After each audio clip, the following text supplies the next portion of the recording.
Welcome to Wife Cheating Story. I hope you have an enjoyable and relaxing time listening. Let's get started.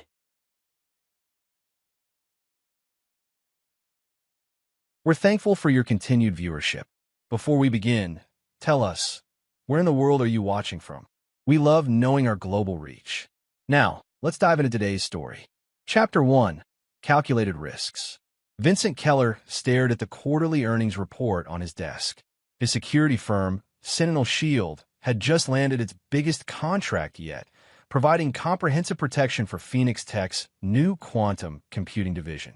The contract represented everything Vincent had worked for since founding his company 7 years ago. A perfect blend of physical security systems and cutting-edge cybersecurity protocols that nobody else in the industry could match. His office phone buzzed. Mr. Keller, Principal Whitman from Brookfield Elementary, is on line 2. It's about Leo. Vincent sighed, glancing at the framed photo on his desk. Himself, his wife Audra, 10-year-old Nora, and 6-year-old Leo at Disneyland last summer. For smiling faces. The perfect family. Put her through, he said. After a brief conversation about Leo's incident at school, Vincent grabbed his keys. Another fight. The third this month. Something was wrong with his normally even-tempered son, and Vincent was determined to find out what. As he drove to the school, his mind drifted to Audra. They'd met 12 years ago when his security firm was contracted to revamp her father's jewelry business security. Richard Preston had been one of the most respected jewelers in Boston, and Audra had been groomed to take over the family business. Her keen eye for detail and love of precision had captivated Vincent immediately. She was his perfect match, intelligent, driven, and captivating. The school principal was waiting with Leo in her office. The boy's eyes were red, his small fists clenched in his lap. Leo got into an altercation with another student today, Principal Whitman explained. He refuses to tell us why. Vincent knelt before his son. What happened, buddy? Leo's eyes welled with tears. Tommy said Mom has a boyfriend. He said his mom saw them at the Harbor View Hotel. Vincent felt his blood run cold, but his face remained impassive. Years of military training and security work had taught him to control his reactions. We'll talk about this at home, he said calmly, taking Leo's hand. During the drive home, Vincent's mind raced through the past few months. Audra's late nights at the jewelry store, her increased business trips, the password-protected second phone he'd glimpsed in her purse, the sudden disinterest in their intimacy. At home, Vincent sat with Leo in the backyard treehouse, their special place for father-son talks. Tommy's just making up stories, Vincent assured him. Sometimes people say mean things that aren't true. But later that night, after the children were in bed, Vincent accessed his home security system. He'd installed it himself, state-of-the-art cameras, motion sensors, and data logging that track comings and goings. He pulled up the logs from the past 3 months. The pattern was unmistakable. Audra's late nights at the store aligned perfectly with the jewelry shop's closing time. She left the store, but didn't come home for hours afterward. Vincent felt his chest tighten as he cross-referenced the dates with her location data from their family phone plan. The Harbor View Hotel appeared multiple times. Vincent closed his laptop, his face expressionless. He wouldn't confront her yet. First, he needed to know everything: who, what, when, and why. He needed to understand the full scope of the betrayal before deciding his next move. Because Vincent Keller never made a move without calculating all the risks. Chapter 2. The Gathering Storm. Vincent maintained his routine over the next 2 weeks, giving no indication that anything was amiss. He kissed Audra goodbye each morning, attended Nora's soccer games, helped Leo with his math homework, and continued growing his security empire. Behind this facade of normalcy, Vincent methodically gathered evidence. He installed a custom tracking app on Audra's primary phone, deployed specialized software to recover deleted texts, and set up discreet surveillance. The man in question was Brennan Walsh, a high-end real estate developer who specialized in luxury properties. He had met Audra 6 months ago when he commissioned a custom line of jewelry for his most exclusive clients. Tall, polished, with an easy charm that opened doors throughout Boston's elite circles, Brennan represented old money and the social connections Audra had always coveted. Through carefully placed cameras, Vincent captured footage of Audra and Brennan together. Their rendezvous had evolved into a regular Thursday pattern at the Harbor View, followed by Sunday afternoon meetings at Brennan's waterfront penthouse. Vincent also discovered that Brennan had a history of affairs with married women. 3 previous relationships followed the same pattern, intense affairs lasting about a year, ending when the women divorced their husbands. None of those women ended up with Brennan long-term. One evening, Audra announced she had an emergency at the jewelry store. A special client needed an appraisal that couldn't wait until morning. "Don't wait up," she said, kissing Vincent's cheek. "I might be very late." Vincent nodded, his face betraying nothing. "No problem. I need to finalize the Phoenix Tech protocols anyway." As soon as her car disappeared down the driveway, Vincent opened his laptop and activated the GPS tracker. He watched the blinking dot of Audra's phone as it traveled not to the jewelry store downtown, but toward the harbor. The dot stopped at Brennan's luxury condominium building. Vincent took a deep breath, closed the laptop, and walked upstairs to check on the children. Nora was reading in bed, her blonde hair, so like her mother's, spread across her pillow. "Daddy," she said, looking up from her book, "when is Mom coming home?" "Late tonight, sweetheart. She has to help a special customer." Nora frowned. "She's always helping special customers now." Vincent felt a stab of anger, but kept his voice gentle. "That's part of running a successful business. Just like I sometimes have to work late, too." Next, he checked on Leo, who was already asleep, clutching his favorite dinosaur toy. Vincent stood in the doorway, watching his son's peaceful breathing, and made a silent vow. Whatever happened next, he would protect his children from the fallout. The next day, Vincent contracted a private investigator to dig deeper into Brennan Walsh's background. The PI discovered that beneath Brennan's polished exterior lurked a web of questionable business practices.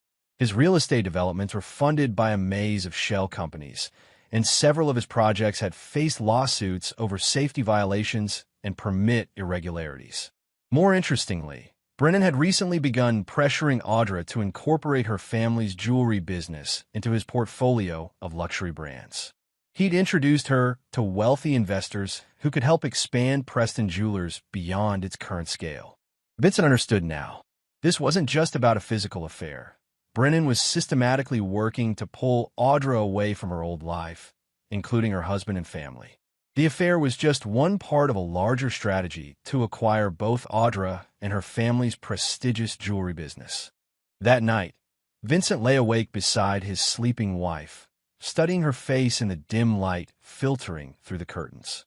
10 years of marriage, 2 children, countless shared dreams, all of it built on what he had believed was an unbreakable foundation of trust and loyalty. His military training had taught him that the most dangerous enemies were those who appeared as allies. Audra had become the enemy within his own home, and Brennan Walsh was the external threat. Both needed to be neutralized, but Vincent wouldn't rush. The perfect operation required patience, precision, and proper intelligence. He would wait, watch, and prepare. The storm was gathering, but only Vincent knew when and where it would break. Chapter 3: Shattered Glass. 3 months of surveillance had provided Vincent with everything he needed. He had compiled a comprehensive file on the affair: dates, times, locations, photographs, and recordings. He also had detailed information on Brennan Walsh's business dealings, including evidence of permit bribery and tax evasion that could be devastating if revealed to the right authorities. It was time for the confrontation. Vincent chose a Sunday evening after the children had gone to bed. Audra was in their home office, working on the jewelry store's quarterly reports, or so she claimed. Vincent knew she was actually messaging Brennan about their planned getaway the following weekend. He entered the office silently, placed a thick folder on the desk in front of her, and sat down in the adjacent chair. "What's this?" Audra asked, glancing up from her laptop. "Evidence," Vincent replied calmly, "of your affair with Brennan Walsh." The color drained from Audra's face. She opened the folder with trembling fingers, then quickly closed it after seeing the first photograph, she and Brennan embracing in the elevator of his condominium. "How long have you known?" she whispered. "Long enough." The real question is how long you thought you could keep it hidden. Audra's initial shock quickly transformed into defensive anger. You were never really present, Vincent. Always working, always obsessed with your security systems and corporate clients. Brennan makes me feel alive, appreciated. Vincent's expression remained neutral.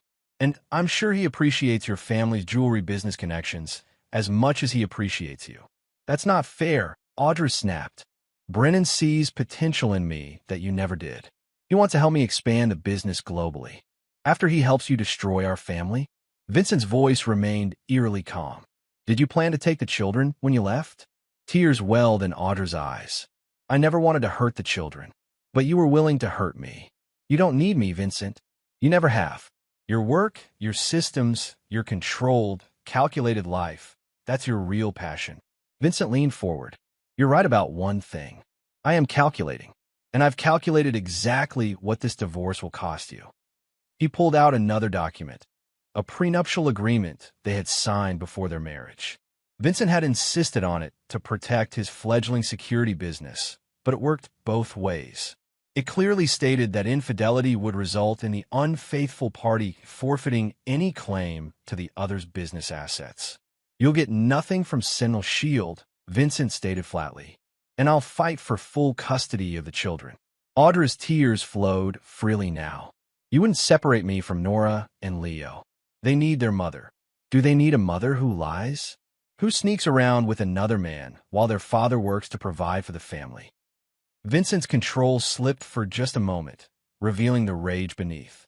You made a choice, Audra. Now you'll live with the consequences. The divorce proceedings were swift but brutal. Audra fought for joint custody, which Vincent ultimately agreed to, not out of mercy, but strategy. The children would spend weekdays with him and weekends with Audra. This arrangement gave Vincent the time he needed to implement the next phase of his plan while maintaining a relationship with his children. 2 months after the divorce was finalized, Audra moved in with Brennan Walsh. She sold her share of the family jewelry business to her younger brother, using the money to invest in Brennan's latest development project, a luxury residence called the Lighthouse. Vincent focused on his children and his business. He expanded Sentinel Shield's operations, securing government contracts that doubled the company's value. To the outside world, he appeared to be thriving despite the divorce. Nora struggled with the new family arrangement, becoming withdrawn and resentful toward her mother. Leo, however, adapted more easily, though he still didn't fully understand why his parents couldn't live together anymore. 6 months after the divorce, Vincent received a gilt-edged envelope in the mail. Inside was an invitation to Audra and Brennan's wedding, scheduled for the following month at the Lighthouse, Brennan's crowning achievement and a symbol of their new life together. Vincent slipped the invitation into his desk drawer, a slight smile playing at the corners of his mouth. The invitation wasn't a peace offering. It was Audra and Brennan's way of showing that they had won, that they had moved on to bigger and better things. But Vincent knew something they didn't. The game had only just begun. Chapter 4: Foundation of Lies. The sprawling ballroom of the Lighthouse glittered with crystal chandeliers and floor-to-ceiling windows overlooking Boston Harbor. 200 guests in formal attire mingled, celebrating the union of Brennan Walsh and Audra Preston. At the entrance, a magnificent ice sculpture depicted 2 intertwined swans, a symbol of eternal love that would melt away before morning. Vincent stood near the bar, nursing a whiskey. He had come alone, dressed in an impeccable charcoal suit that highlighted his athletic build. Several women had already approached him, intrigued by the handsome, stoic man with penetrating eyes. "I'm surprised you came," said a voice beside him. It was Philip Preston, Audra's brother, and the new owner of Preston Jewelers. "For the children's sake," Vincent replied. "They're part of this celebration, too." Philip nodded toward the dance floor, where 10-year-old Nora twirled in a lavender dress, while 6-year-old Leo fidgeted uncomfortably in his suit nearby. They seemed to be handling it well. Vincent merely nodded, his eyes tracking Brennan Walsh as he worked the room, shaking hands and accepting congratulations. The real estate developer had spared no expense for this wedding, transforming the top floor of the Lighthouse into a showcase of wealth and influence. "Mr. Keller," A server approached with a tray of champagne. The bride requests your presence for the family photos. Vincent followed the server to a secluded terrace where Audra waited in her designer wedding gown. The ocean breeze gently lifted her veil as she turned to face him. "Thank you for coming," she said, "and for bringing the children. It means a lot to me. As I said in my RSVP, I'm here to support Nora and Leo during this transition." Vincent's tone was professional, as if addressing a client rather than his ex-wife. Audra studied his face, searching for any hint of bitterness or anger, but Vincent's expression revealed nothing. "You look well, Vincent. Success is the best revenge. Isn't that what they say?" Before Audra could respond, the photographer called them over for the family portraits. Vincent stood beside his children, smiling appropriately for the camera while maintaining a calculated distance from Audra and Brennan. After the photos, Vincent rejoined the reception. He made small talk with guests, many of whom were prominent figures in Boston's business community. To everyone who asked, he expressed nothing but well wishes for the newlyweds. Meanwhile, Leo had grown increasingly restless. Vincent watched as his son wandered between tables, eventually slipping away from the reception area toward the service corridors. Concerned, Vincent followed. He found Leo in an empty hallway, staring intently at something on a sleek smartphone, a device Vincent didn't recognize. "Leo, what are you doing back here? And whose phone is that?" Leo jumped, startled by his father's voice. "Dad, we need to leave. Now." The urgency in his son's voice was unmistakable. Vincent knelt beside him, smiling gently. "What?" Leo glanced nervously over his shoulder before holding out the phone. "Look at this." The screen showed a video of Brennan Walsh in what appeared to be his office at the lighthouse. He was arguing heatedly with a man Vincent recognized as Oscar Delgado, a city building inspector. Money changed hands, followed by building permits being signed. Vincent froze, his mind racing. This was blatant bribery, recorded in high definition. And somehow, impossibly, his 6-year-old son had this evidence in his hands. "Leo, where did you get this phone?" "It was under the chair in Mr. Walsh's dressing room. I was playing hide-and-seek with cousin Timmy and found it." Leo's eyes were wide. "Dad, is Mr. Walsh a bad guy?" Vincent carefully took the phone, noting that it was an encrypted model, the kind used by those who valued privacy above all else. "Why do you think we need to leave?" "Because that man in the video was here earlier. He saw me coming out of the dressing room and asked if I'd been inside. He looked really mad." Vincent's protective instincts flared. If Delgado suspected Leo had found the phone and seen its contents, the boy could be in danger. "You did the right thing showing me this," Vincent said, pocketing the device. "Let's go find your sister. I think it's time we headed home." As they turned to leave, Vincent spotted a shadow moving at the end of the hallway. Someone had been listening. Vincent gathered both children, making a plausible excuse to Audra about Leo feeling unwell. As they left the lighthouse, he noticed a black SUV pulling away from the curb, following at a discreet distance. Back at his fortified home, Vincent examined the phone more thoroughly. Beyond the bribery video, he found evidence of Brennan's entire corrupt operation. Falsified structural reports, safety violations hidden from inspectors, and substandard materials used throughout the lighthouse's construction. The building where Audra now lived. The building where his children would spend their weekends. The building currently hosting hundreds of wedding guests. Vincent accessed a secure computer system and began downloading the phone's contents. This unexpected windfall of evidence would accelerate his plans significantly, but it also created a new problem. Leo was now potentially in danger. The sound of his security perimeter alarm interrupted his thoughts. The system showed a vehicle stopping outside his gate. Vincent switched to the external cameras and saw the same black SUV from earlier. 2 men approached the gate, but retreated when the automated security warning activated. Vincent made 2 calls that night. The first was to his most trusted employee, Barrett Reese, a former Delta Force operator who now served as Sentinel Shield's head of operations. "I need a security detail for my children, starting immediately," Vincent instructed. "And prepare the safe house in New Hampshire. We may need it." The second call was to a data security specialist who owed Vincent a favor. "I need a complete background sweep on Oscar Delgado, building inspector for the Boston metropolitan area. Everything, financial records, communications, associations. Priority status." As Vincent hung up, he gazed at the sleeping forms of his children. The stakes had just been raised significantly. What had begun as a personal vendetta against Audra and Brennan was now potentially life-threatening for his family. Vincent had planned to dismantle Brennan Walsh's life piece by piece over the course of months.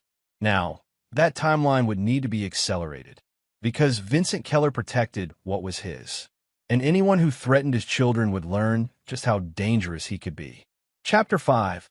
Structural Weakness. The morning after the wedding, Vincent implemented enhanced security protocols for his family. Barrett Reese assigned 2 experienced operatives to guard the children at all times, former military personnel with specific training in child protection. Their presence was explained to Nora and Leo as special friends who would be helping the family for a while. Vincent also activated his network of informants within Boston's construction industry. Within hours, he had confirmation of what the phone evidence suggested. The lighthouse, Brennan Walsh's crowning achievement, was fundamentally unsound. Corners had been cut throughout the construction process. Load-bearing supports were inadequate. Electrical systems failed to meet code requirements. Fire suppression systems were substandard.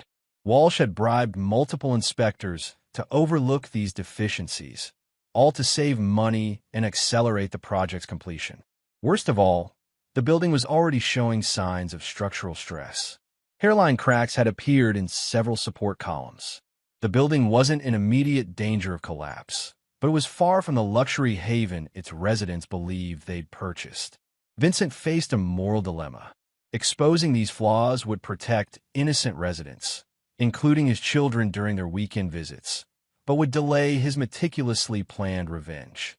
After careful consideration, he chose a third option: anonymous notification to state-level inspectors who couldn't be bought by Walsh, timed to coincide with the next phase of his plan.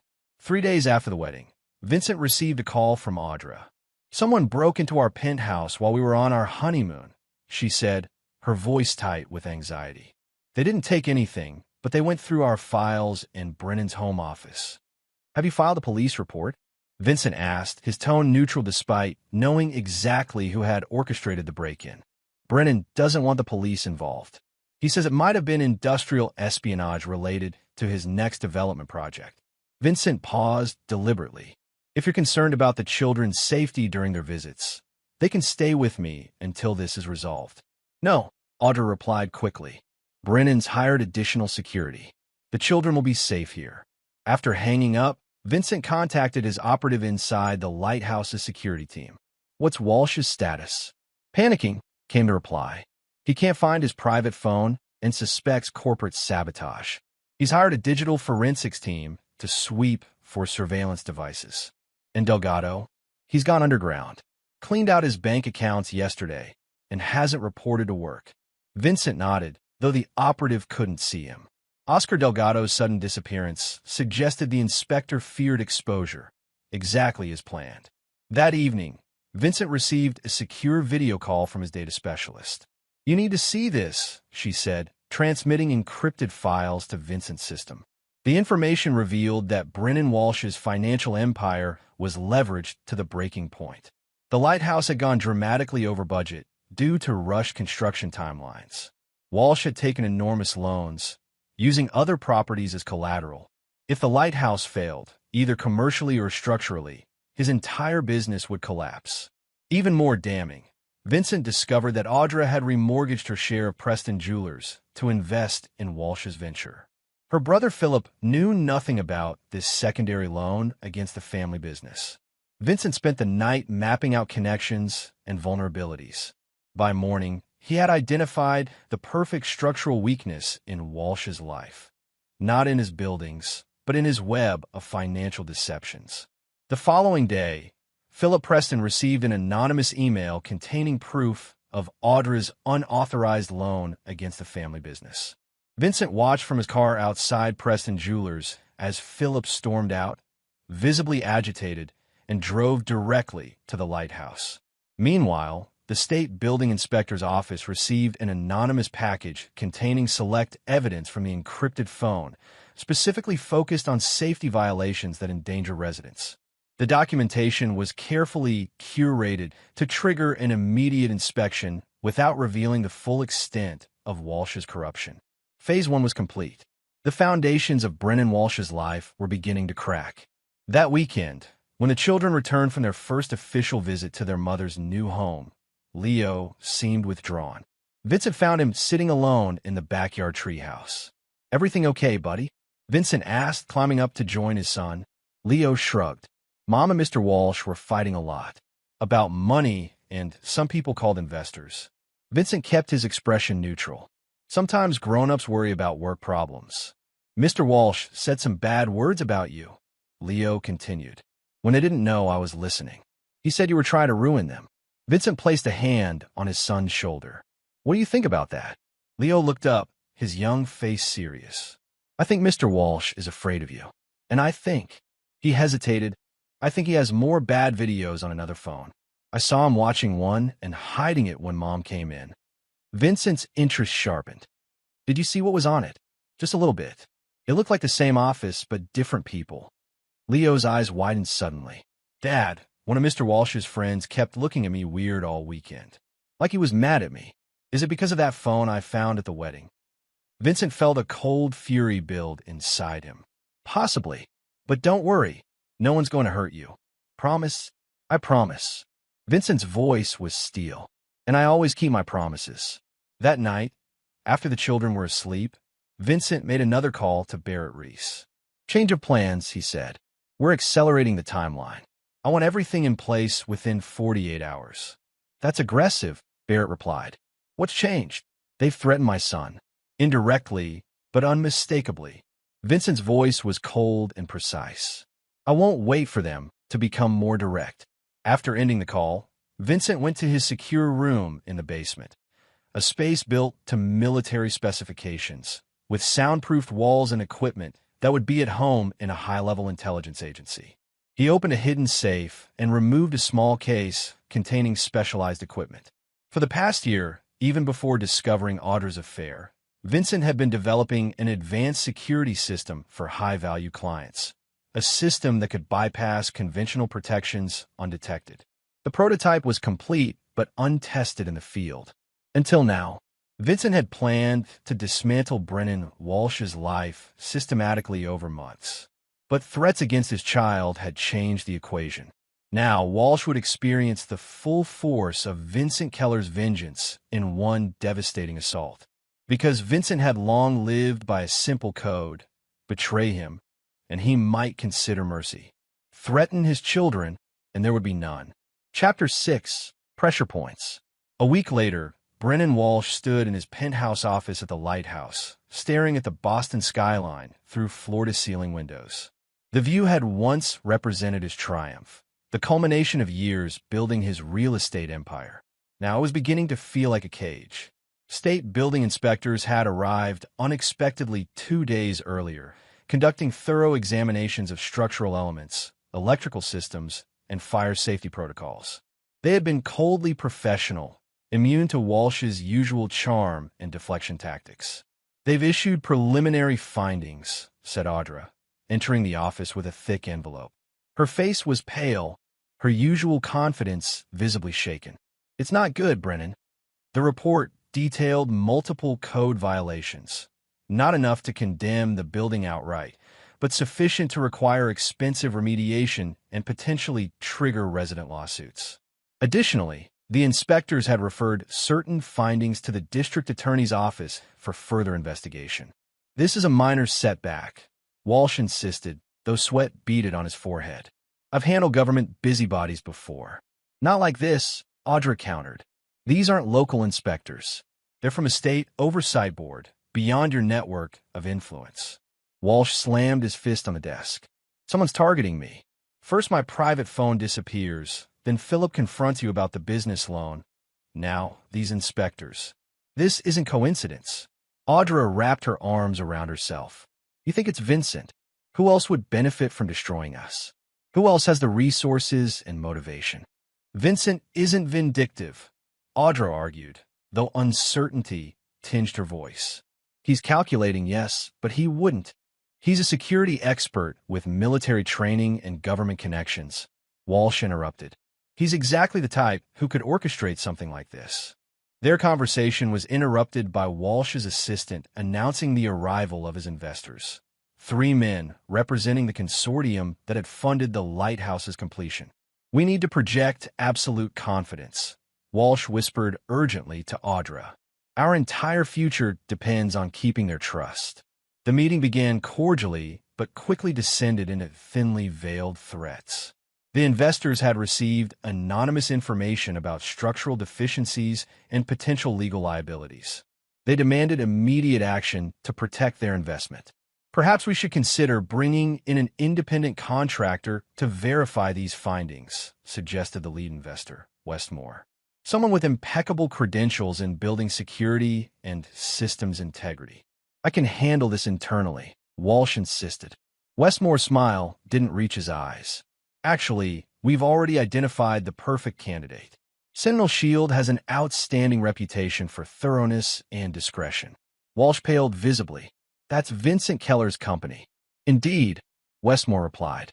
Is there some reason you object to working with the industry leader? Before Walsh could respond, his personal phone rang, a number he didn't recognize.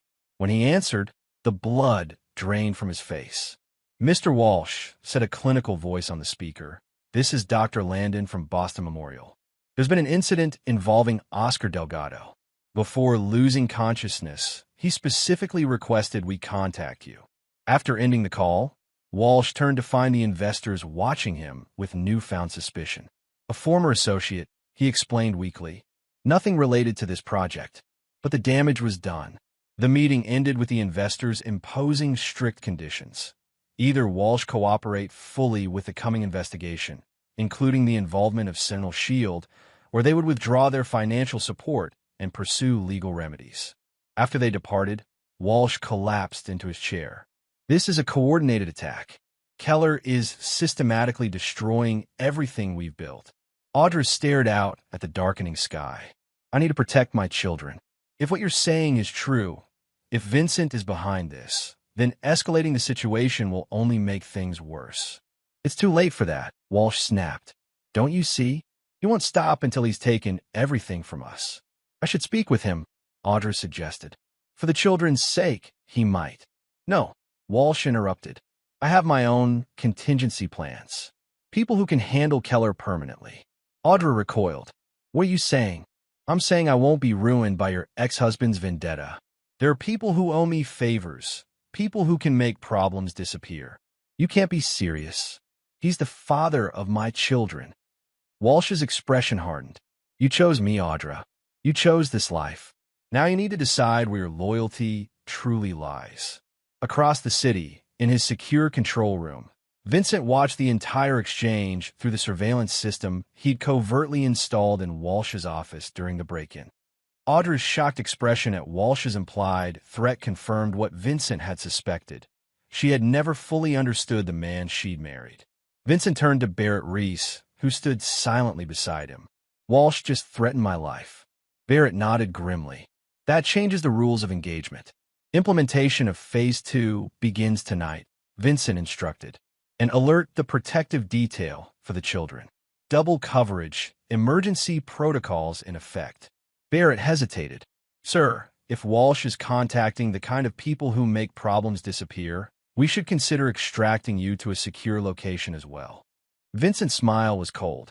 That won't be necessary. Let him send his people. They'll find I'm not as easily eliminated as he hopes. Later that evening, Vincent received a text from Audra. We need to talk about the children. Privately, Vincent recognized the attempt at manipulation. Walsh was using Audra to lure him into a vulnerable position. The fact that she was complicit confirmed the final dissolution of any lingering respect he might have felt for her. He replied simply, all communication regarding the children should go through our lawyers. Then he activated the final sequence of his plan, a series of precisely timed information releases that would completely dismantle Brennan Walsh's life over the next 72 hours. First, the complete building inspection records would be anonymously delivered to every resident of the lighthouse, along with a detailed analysis of how these deficiencies endangered their safety. Second, Walsh's investors would receive comprehensive documentation of his financial deceptions, including evidence that he had been simultaneously pledging the same assets as collateral for multiple loans. Third, select journalists would receive evidence of Walsh's history of bribing officials, complete with banking records showing payments. And finally, a specialized data package would be sent to federal prosecutors, containing evidence sufficient to justify a full investigation into Walsh's business practices across multiple states. Vincent had originally planned to release this information gradually over months, allowing Walsh to suffer the slow destruction of everything he valued. But Walsh's threat had changed the calculus. Now, destruction would come all at once, overwhelming and inescapable. As Vincent finalized the automated release sequence, his phone buzzed with a text from an unknown number. The message contained only coordinates and a time: a remote location, midnight. Barrett, looking over Vincent's shoulder, frowned. "It's obviously a trap." "Obviously," Vincent agreed, "which makes it the perfect opportunity to end this conclusively." Barrett's expression showed concern. "Sir, with respect, engaging directly violates every security protocol. We can accomplish our objectives without placing you at risk." Vincent's eyes were cold. "This isn't just about objectives anymore. Walsh threatened my children. That demands a personal response." As he began preparing for the midnight meeting, Vincent received an unexpected call from Philip Preston, Audra's brother.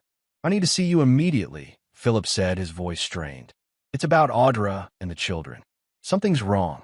Vincent hesitated only briefly. "Meet me at Sentinel headquarters in 30 minutes. Come alone." The pieces were moving faster now, configurations shifting unpredictably. But Vincent had trained his entire life for exactly this kind of strategic chaos. Because in the end, his opponents were playing a game they barely understood, while Vincent had written the rules. Chapter 7. Collapse. Vincent arrived early at the abandoned shipyard, positioning himself with clear sight lines of the surrounding area.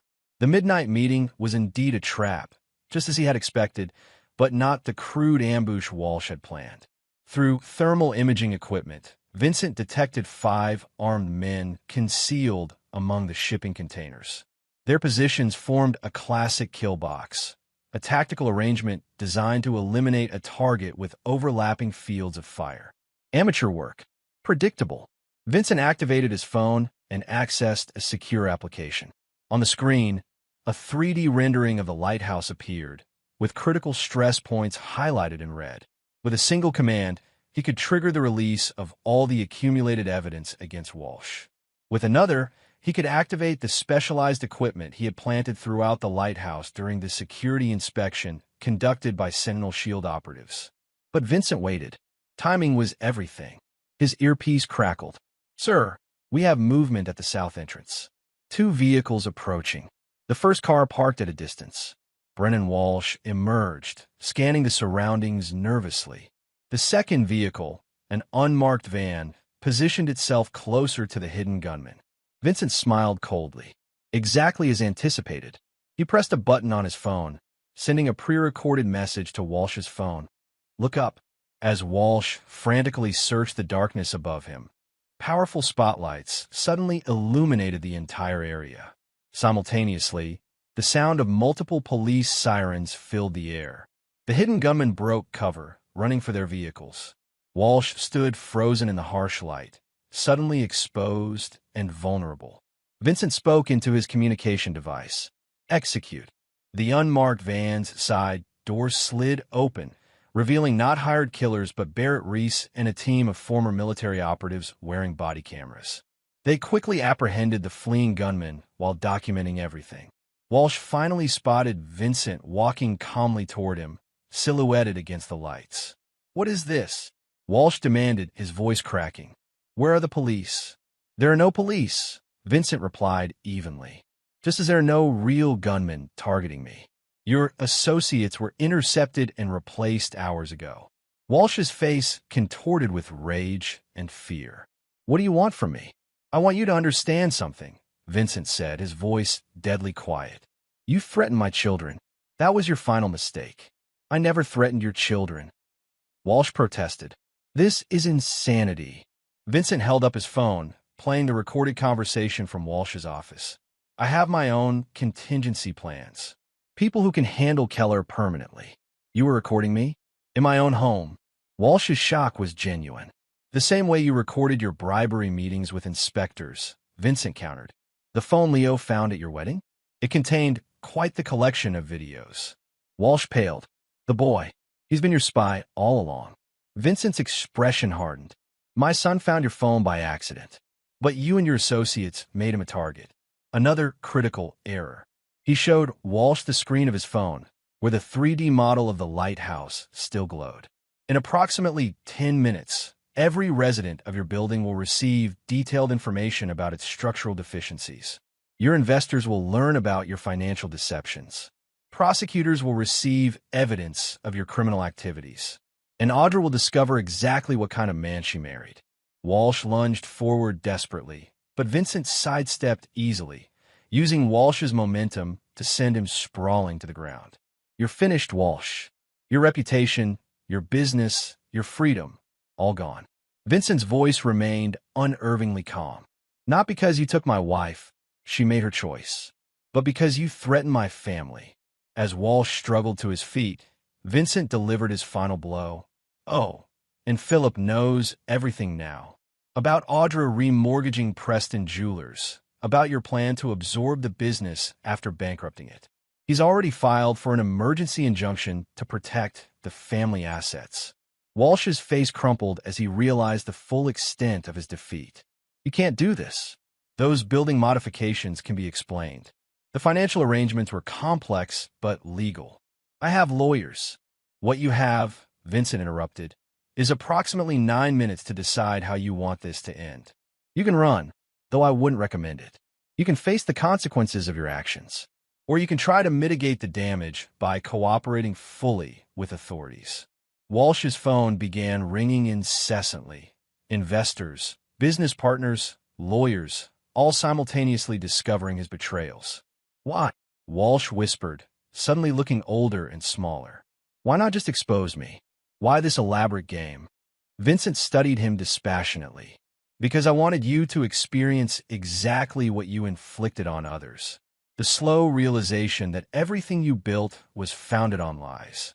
The helplessness of watching it all collapse around you. The knowledge that you brought this on yourself."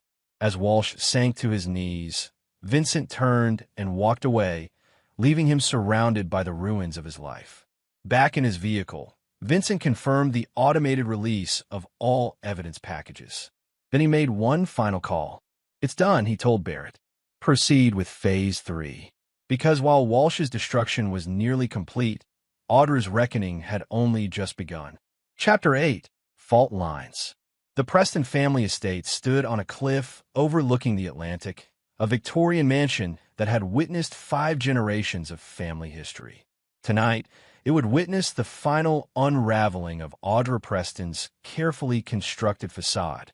Philip Preston had arranged an emergency family meeting under the pretense of discussing the jewelry business's future. The actual agenda was far more consequential. Vincent arrived precisely on time, noting the security personnel discreetly positioned around the property, his own people, integrated with the Preston family's regular security detail. Nothing would happen tonight that he hadn't anticipated. Inside, the family had gathered in the wood-paneled library. Audra sat rigidly beside her mother, Eleanor Preston, the family matriarch. Philip stood by the fireplace, his expression grim. Various aunts, uncles, and cousins filled the remaining seats, all sensing the unusual tension in the room. Notably absent was Brennan Walsh, who was currently being interviewed by federal agents regarding construction fraud and bribery allegations that had mysteriously surfaced hours earlier. When Vincent entered, Audra's eyes widened in shock. "What is he doing here?" "This is a family meeting. Vincent is here at my invitation," Philip stated firmly. "What we're discussing tonight affects him and his children directly." Eleanor Preston straightened in her chair. At 72, she remained the family's moral authority and keeper of its legacy. What exactly are we discussing, Philip? Your message suggested some urgent threat to the business. Philip nodded solemnly. Not just to the business, Mother. To our entire family legacy. He removed a folder from his desk and distributed documents to everyone present.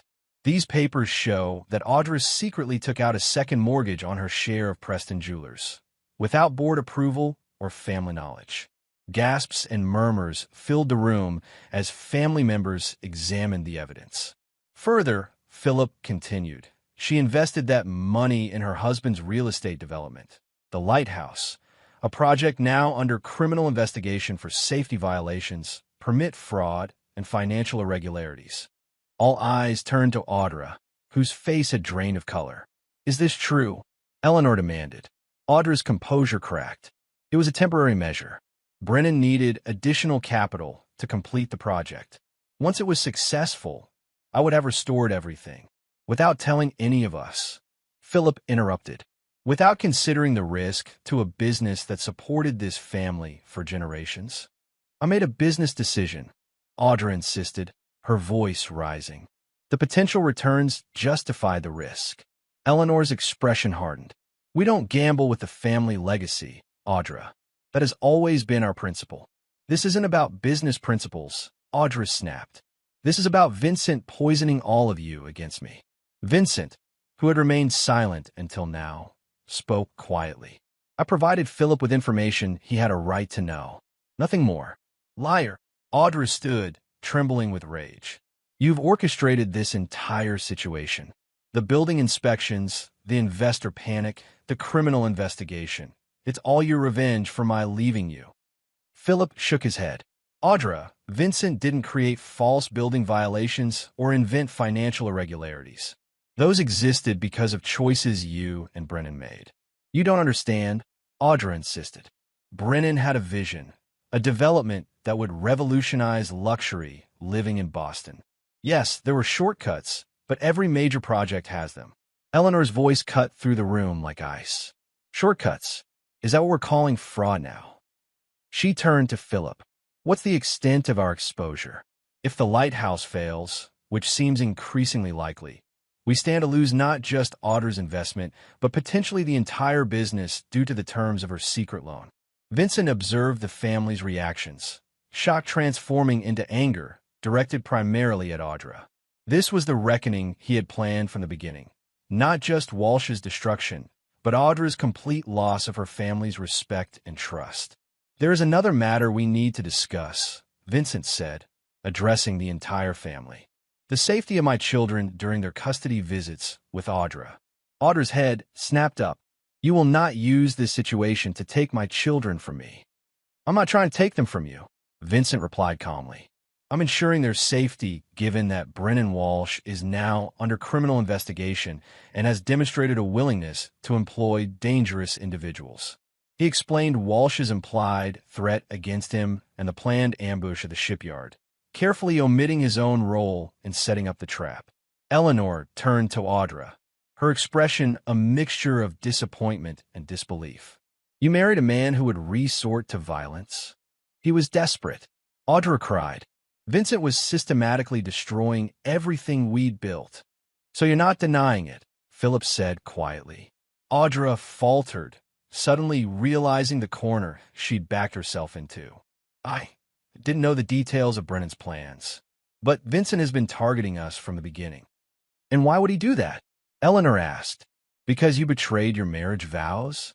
Or because you involve your children in a relationship with a man of questionable character and ethics? The meeting continued for another hour, with the family methodically dismantling Audra's defenses. Eventually, they reached several decisions. First, Audra would be removed from the Preston Jewelers board immediately, with her shares placed in a family trust. Second, she would agree to supervised visitation with the children until Brennan Walsh's legal situation was resolved. Third, she would cooperate fully with authorities investigating the lighthouse's financial and safety issues to help mitigate damage to the family name. As the meeting concluded, family members filed out, few making eye contact with Audra. Only Eleanor remained, sitting regally in her chair as Audra stood desolate by the fireplace. Vincent prepared to leave, his objectives accomplished, but Eleanor's voice stopped him. "Mr. Keller, a moment, please." Vincent approached the family matriarch respectfully. Despite everything, Eleanor Preston commanded deference. "You orchestrated this entire scenario, didn't you?" she asked, her voice pitched for his ears alone. Vincent met her gaze steadily. "I merely ensured that the truth came to light." Eleanor studied him with shrewd eyes. "The timing, the precise unveiling of evidence, the calculated destruction of both my daughter's marriage and her standing in this family. That goes beyond revealing truth. That required planning, patience, a willingness to be ruthless. Perhaps," Vincent acknowledged without elaboration. "My daughter betrayed you," Eleanor continued. "She broke vows and pursued self-interest at the expense of family. For that, she deserved consequences." The elderly woman's expression hardened. "But remember this, Mr. Keller. Those children are still Preston's. They are part of this family's legacy. Whatever happens between you and my daughter, those children will always have a place here." Vincent inclined his head slightly. "I would never separate them from their heritage, Mrs. Preston. See that you don't." Eleanor's tone made it clear the conversation was over. As Vincent left the estate, he found Audra waiting by his car, her eyes red from crying, but her posture defiant. "Are you satisfied now?" she demanded. "You've taken everything from me. My husband, my family, my business, and now you're trying to take my children. You took those things from yourself, Audra," Vincent replied evenly. "Every choice had consequences. You just refused to see them." "I made one mistake," she whispered. "Falling for Brennan's charm, believing in his vision. Does that justify destroying my entire life?" Vincent regarded her dispassionately. "The mistake wasn't falling for Walsh. It was betraying the people who trusted you, your family, your children, me. It was placing your desires above your responsibilities." "And you've never made mistakes?" Audra challenged. "You were cold, distant, always working. You treated our marriage like another security system to be designed and maintained." "Perhaps," Vincent acknowledged. "But I never betrayed you. I never lied to you.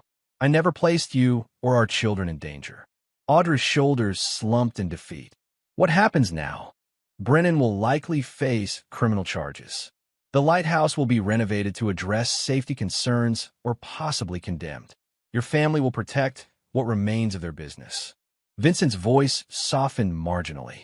"And our children will continue to need both their parents, though under different circumstances than before. You won't try to take full custody? Not if you demonstrate that you can provide a safe, stable environment separate from Walsh and his legal troubles." Vincent's expression remained unreadable. "But understand this. If you ever again place our children in a situation that threatens their well-being, there will be no second chances." As Vincent drove away, leaving Audra standing alone in the moonlight, he felt no triumph or satisfaction, only the cold certainty that justice had been served, not by courts or laws, but by his own hand. Because Vincent Keller had always understood a fundamental truth: true justice wasn't blind. It was calculating, patient, and when necessary, utterly merciless. Chapter 9. Bedrock. 6 months later, Vincent stood on the observation deck of his newly completed office tower in downtown Boston. The building represented Sentinel Shield's expansion beyond security services into secure architectural design, a venture that had doubled the company's valuation. From his height, he could see the lighthouse in the distance.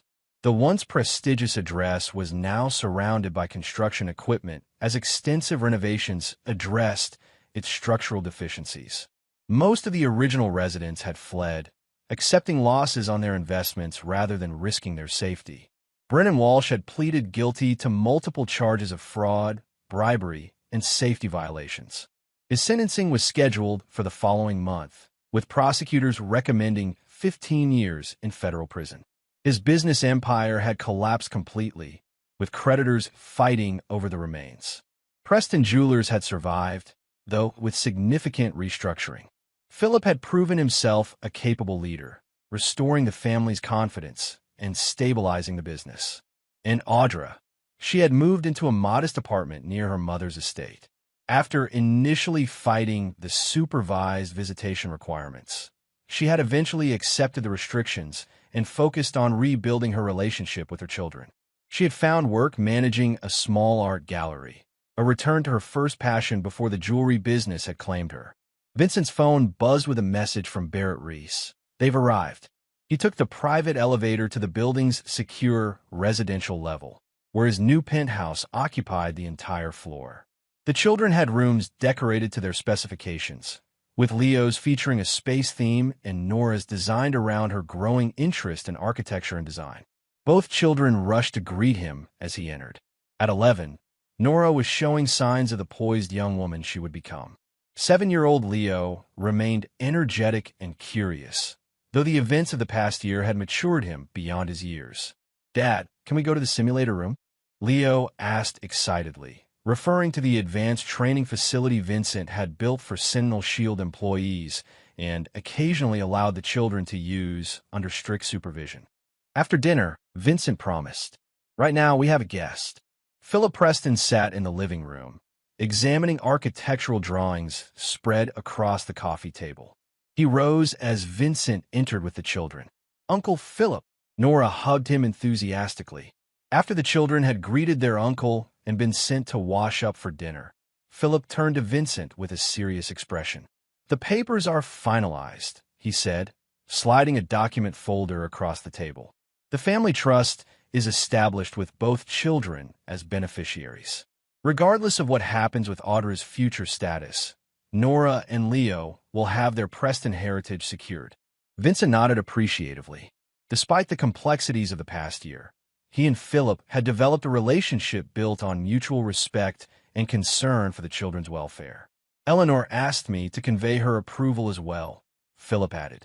"She believes you've handled everything with appropriate restraint." Vincent's lip quirked slightly at the careful phrasing. Eleanor Preston understood exactly what he had done to Brennan Walsh and Audra. She neither condemned nor celebrated his methods, but acknowledged their effectiveness with the cool pragmatism that had preserved the Preston family through multiple generations. "There's another matter," Philip continued.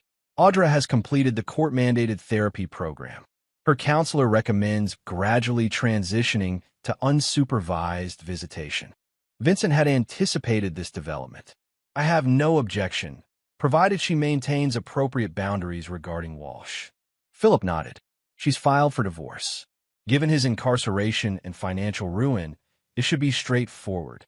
As they discussed practical arrangements, Vincent reflected on the journey that had brought them to this point. The revenge he had orchestrated had been complete and devastating, yet he felt no particular satisfaction in Audra's continued struggles. What mattered was that his children were safe, their future secure, and the threat Walsh had represented was permanently neutralized. Later that evening, after Philip had departed and the children were asleep, Vincent stood on his private terrace overlooking the city. Barrett Reese joined him, handing him a glass of whiskey. "To successful operations," Barrett said, raising his own glass. Vincent nodded, taking a measured sip. "Has our friend in Miami made contact?" Barrett smiled slightly. "Right on schedule. The funds were transferred to the offshore account this morning. He believes his identity remains completely secure." "Good." Vincent gazed at the city lights below. "Prepare the initial intelligence package. We move when his daughter's wedding is announced." Barrett raised an eyebrow. "Another wedding? You have a flair for symmetry, sir." Vincent didn't respond directly. The man in Miami, a corrupt shipping magnate who had once tried to sabotage an early Sentinel Shield maritime project, had no idea he was next on Vincent's carefully maintained list of individuals who had crossed him professionally. The man's future son-in-law had already been compromised, unwittingly becoming a key piece in Vincent's meticulous plan. Because while the situation with Audra and Walsh had been personal, Vincent applied the same principles to all aspects of his life. Identify vulnerabilities, develop contingencies, and when necessary, execute without hesitation or mercy. "Dad!" Leo's voice came from the doorway. He stood in pajamas, clutching his dinosaur toy. "I had a bad dream. Vincent's expression softened immediately. He set down his glass and crossed to his son, kneeling to meet his eyes. "Want to talk about it?" Leo nodded. "I dreamed about that man, Mom's husband. He was trying to take me away." Vincent placed a reassuring hand on his son's shoulder. "That can never happen, Leo. He can never hurt you or anyone in our family again." "Because you stopped him?" Leo asked, his young face serious. Vincent nodded. "I will always protect you and Nora. That's what fathers do." As he led Leo back to bed, Vincent reflected on the fundamental truth that had guided his actions throughout the past year. Love and loyalty represented the only true currency in life. Those who honored these values earned his unwavering protection. Those who betrayed them experienced his calculated vengeance. It was a simple code, carved into the bedrock of his character, as immovable and unforgiving as the foundations upon which he had built his life. And Vincent Keller never compromised his foundations. Not for anyone. And there you have it. Another story comes to an end. What did you think? I'd love to hear your thoughts in the comments below. If you enjoy this story, consider joining our community by subscribing. It means the world to us. For more stories like this one, check out the recommended videos on screen. And I'll see you there.